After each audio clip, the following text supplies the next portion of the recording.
Bien, chers frères et sœurs dans le Seigneur, que la grâce et la faveur de notre Seigneur Jésus descendent et demeurent sur chacun et sur chacune de vous.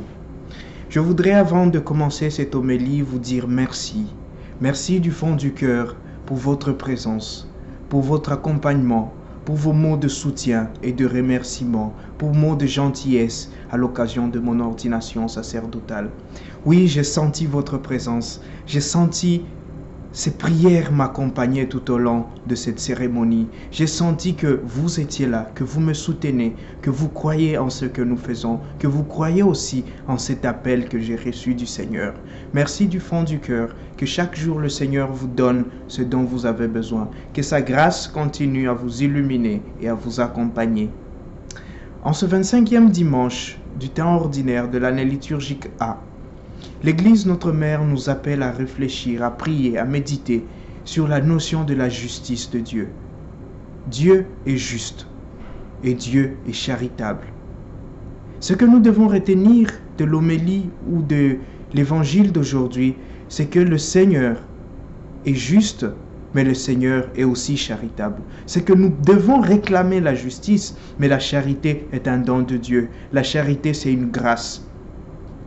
Les travailleurs qui sont appelés à travailler dans le champ du maître sont appelés selon que le maître les trouve. C'est le maître qui va chercher les travailleurs. C'est lui qui appelle les travailleurs. C'est lui qui appelle ces personnes à son champ. C'est lui qui a pitié de ces personnes qui n'ont rien à faire. Il a pitié de ces personnes qui souffrent et qui sont dans la rue. Et il les appelle à son travail.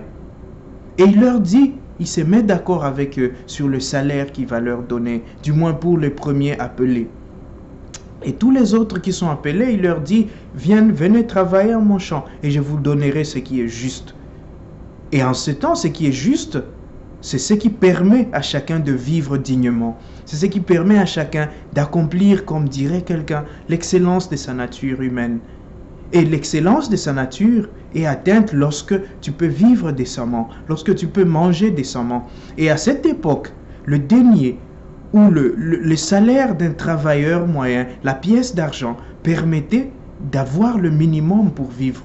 Et donc, lorsque le maître dit « je vais te donner ce qui est juste », il veut dire « je vais te donner ce qui peut t'aider à vivre, ce qui peut t'aider à être digne dans ta vie, à ne pas voler, à ne pas mendier. » Alors, qu'est-ce qui arrive? Ce qui arrive, c'est que à la fin du travail, lorsque le maître appelle tous les ouvriers pour leur donner leur argent, ceux qui sont arrivés le premier réclament la charité. Ils disent au maître, nous avons droit à la charité.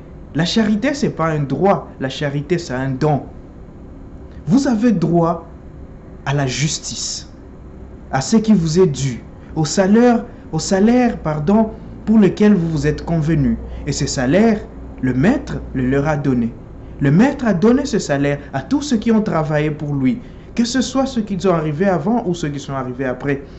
Et là, le maître apprend à ces gens-là qu'il a été juste, qu'il a fait ce qui a été juste, qu'il a fait ce qui s'était convenu, que si les ouvriers voulaient réclamer, ils devaient réclamer plutôt la justice. Parce que la charité, c'est que le maître a le droit de disposer de ses biens selon sa volonté.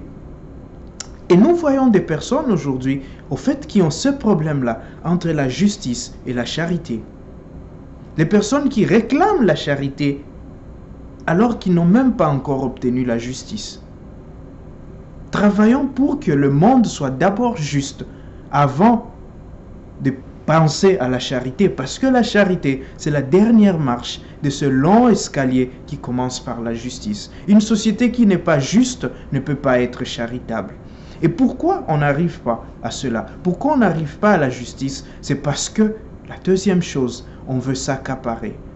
On veut prendre même ce qui est de l'autre. On veut jouer de sa préséance pour faire souffrir, pour écraser les autres, pour priver les autres de ce qui est juste, de ce qui leur est dû. Beaucoup de personnes prennent leur préséance familiale, religieuse, professionnelle, intellectuelle pour mater ceux qui viennent après.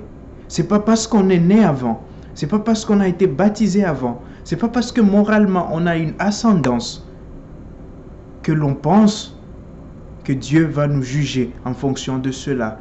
Dieu nous juge tous comme des personnes à qui il envoie dans son champ pour travailler. Que celui qui est arrivé très tôt ou que celui qui est arrivé très tard travaille, cela est ce que Dieu demande. Que chacun produise selon les capacités, que chacun produise selon le moment où il a été appelé. Et donc, chacun de nous est appelé à faire le maximum, à travailler dans la vigne du Seigneur, que ce soit maintenant, demain ou hier. Tous ceux qui travaillent dans la vigne du Seigneur, ayez le sens de la justice. Apprenez à travailler pour le bien du Seigneur, pas pour l'argent. Ne soyons pas des fonctionnaires de Dieu, soyons des serviteurs de la mission de Dieu. Et que ceux qui ont de la préséance se rendent compte que la charité, c'est un don. Ce qui est juste, c'est que chacun reçoive ce qui est digne. C'est que chacun vive dignement. C'est que chacun ait part à cet héritage du Seigneur. Que chacun ait sa part pour être heureux dans la vie. Que le Seigneur nous donne la grâce d'être juste. Que le Seigneur nous donne la grâce d'être humble. Et qu'il nous obtienne le don de la charité. Parce que la justice, là où elle est vécue, la charité vient comme pour suppléer. La charité vient comme pour surabonder à cette justice. Que le Seigneur nous bénisse et nous donne cette grâce. Amen.